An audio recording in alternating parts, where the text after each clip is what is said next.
ജിറാഫിൻ്റെ നൃത്തം. പണ്ടൊരിടത്ത് ഒരു മനോഹരമായ ഒരു കാടുണ്ടായിരുന്നു. ആ കാട്ടിലായിരുന്നു തൻ്റെ പ്രജകളായ മൃഗങ്ങളെയെല്ലാം വളരെയധികം സ്നേഹിച്ചിരുന്ന സിംഹരാജാവ് പാർത്തിരുന്നത്.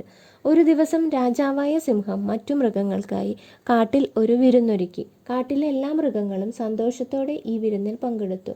സിംഹരാജാവ് തൻ്റെ അതിഥികൾക്കായി എത്തിയ മൃഗങ്ങളെയെല്ലാം സ്വീകരിച്ചു. അവർക്ക് മതിവരുവോളം ഭക്ഷണം നൽകി. മാത്രമല്ല, വിനോദത്തിനായി വിരുന്നിനൊപ്പം കലാപരിപാടികളും നടത്തി. അതിനായി സിംഹരാജാവ് ആദ്യം ക്ഷണിച്ചത് പാട്ടുകാരനായ കുയിലിനെയായിരുന്നു. കുയിൽ അതിമനോഹരമായി തന്നെ പാടി. കാട്ടിലെ മൃഗങ്ങളെല്ലാം തന്നെ കുയിലിൻ്റെ പാട്ട് വളരെയധികം ആസ്വദിച്ചു. കുയിൽ പാടിക്കഴിഞ്ഞത് മൃഗങ്ങൾക്കെല്ലാം ഒരു നൃത്തം വേണമെന്നായി. ഇത് കേട്ട സിംഹരാജാവ് കാണികളായി ഇരുന്ന മൃഗങ്ങളോടായി ഇപ്രകാരം പറഞ്ഞു: നിങ്ങളിൽ നൃത്തം ചെയ്യാൻ അറിയുന്ന ഒരാൾ സ്വയം മുന്നോട്ട് വന്ന് നൃത്തം ചെയ്യുക. എല്ലാവരെയും സന്തോഷിപ്പിക്കുക. സിംഹരാജാവ് ഇത് പറഞ്ഞതും കുരങ്ങൻ സന്തോഷത്തോടെ നൃത്തം ചെയ്യുവാനായി മുന്നോട്ട് വന്നു.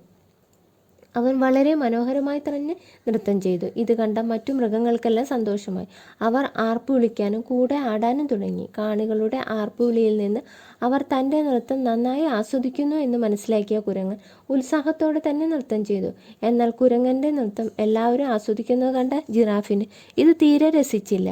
അവൻ എല്ലാവരോടുമായി പറഞ്ഞു: എത്ര മോശമായിട്ടാണ് ഈ കുരങ്ങൻ നൃത്തം ചെയ്യുന്നത്. നിങ്ങൾ എന്തിനാണ് ഇത് കണ്ട് ഇത്രയും ആവേശം കൊള്ളുന്നത്? എന്നാൽ ജിറാഫ് പറഞ്ഞത് മറ്റു മൃഗങ്ങൾക്കൊന്നും തന്നെ തീരെ ഇഷ്ടപ്പെട്ടില്ല. ഇത് കേട്ടുകൊണ്ട് നിന്ന ഒരു കുറുക്കൻ ജിറാഫിനോട് ചോദിച്ചു: നിനക്ക് കുരങ്ങൻ നൃത്തം ചെയ്യുന്നത് ഇഷ്ടപ്പെടാത്തത് തീർച്ചയായും ഇതിനേലും നന്നായി നിനക്ക് നൃത്തം ചെയ്യാൻ കഴിയുന്നതുകൊണ്ടായിരിക്കും അല്ലേ? ഇത് കേട്ട ജിറാഫ് ഉടൻ തന്നെ പറഞ്ഞു: തീർച്ചയായും ഈ കുരങ്ങനേക്കാളും മനോഹരമായി നൃത്തം ചെയ്യാൻ എനിക്ക് കഴിയും. ജിറാഫിൻ്റെ വാക്കുകൾ കേട്ട ഒരു മാൻ കുരങ്ങൻ്റെ നൃത്തം കഴിഞ്ഞതും ഉടൻ തന്നെ വിളിച്ചു പറഞ്ഞു: അടുത്തതായി നൃത്തം ചെയ്യാനായി വേദിയിലേക്ക് വരുന്നത് ഒരു ജിറാഫാണ്. മാൻ പറഞ്ഞത് കേട്ട് മറ്റു മൃഗങ്ങൾ സ്തബ്ധരായി. ഒരു ജിറാഫ് നൃത്തം ചെയ്യുവാനോ? എങ്ങനെയാണ് ഈ ശരീരം വെച്ച് ജിറാഫിനെ കൊണ്ട് നൃത്തം ചെയ്യാൻ കഴിയുക?